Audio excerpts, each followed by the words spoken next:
It only took 16 seconds for Harris County Commissioners to approve most of their business agenda during this week's meeting. There, in the giant list of agenda items, was the authorization of up to $105 million towards the Astrodome revitalization project.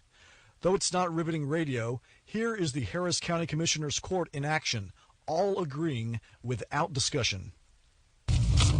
Could we have a motion for the entire agenda except for the public hearings and obviously the executive session? Second? Is there a second? Second.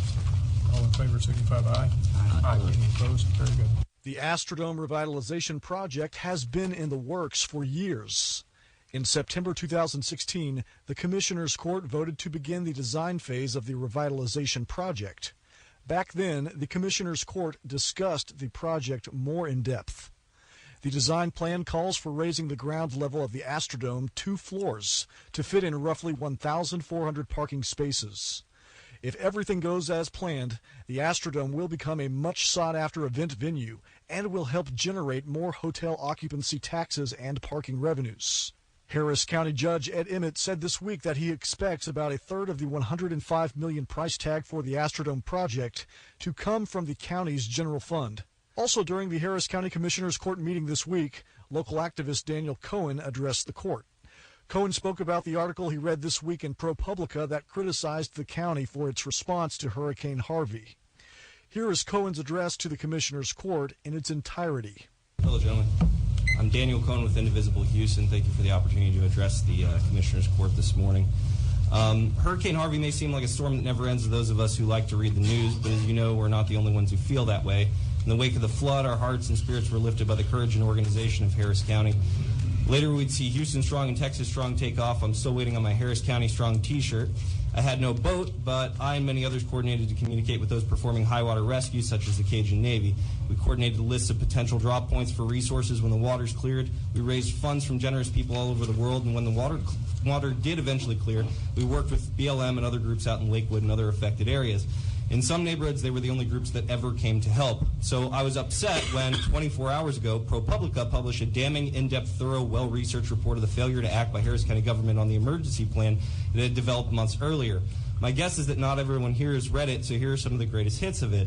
The county had a 17-page plan ready to go months ago that correctly predicted Red Cross would be slow. It failed to plan for the contingency over and over again. The plan said that it would take a week before Red Cross would step in and that the county would manage shelters during that time. Only one training for managing shelters was ever held, not nearly enough to train anyone to care for the thousands of displaced refugees of the storm. All scenarios in the training presumed the Red Cross would be up and running, even though the plan didn't. When Harvey hit, most employees were completely unaware a plan even existed and were shocked once asked to open shelters in the wake of Red Cross's predicted failure. One employee surprised to learn of the existence of the plan was my commissioner, Mr. Raddick. When reporters pressed him on this, he basically said no comment, but he voted for the plan. When pressed on this further, the contention was that anything more than that was done was unrealistic, and there was blame for the Red Cross yet again for slowness, the city for poor recovery, and Congress for failure to prevent Harvey.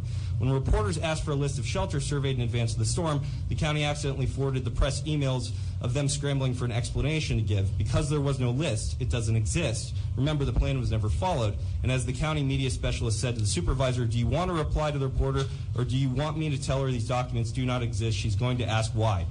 The supervisor then told reporters that the list didn't exist because the county expected Red Cross to arrange it, even though the county plan, which no one remembered existed, expected the county to be up and running before Red Cross was, and that a list of shelters can be gathered before a natural disaster.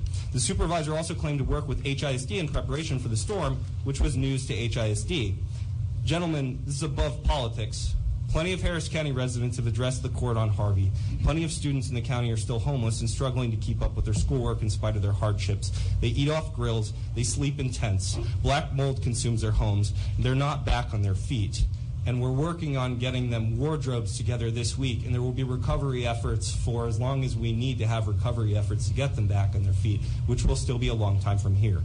It's time to acknowledge mistakes, large, hurricane-sized mistakes with county management so that we can fix them. I know Harvey wasn't easy for anyone, but the public needs accountability. Thank you, Mr. Cohen, for your efforts. We appreciate you. That was local activist Daniel Cohen, who leads the local Indivisible Houston resistance movement. We caught up with Cohen the day after the meeting and asked him about his address to county commissioners. So at Commissioner's Court, I said everything that I needed to say. I had to go over the timer a little bit because my last sentence was just on basic public accountability. So I was able to say everything that I needed to say. I kind of wanted to hear more from the court, though, than thank you for your service. I mean, I don't have a problem with that. I mean, and in fact, I thank the court, for the opportunity to testify at the beginning.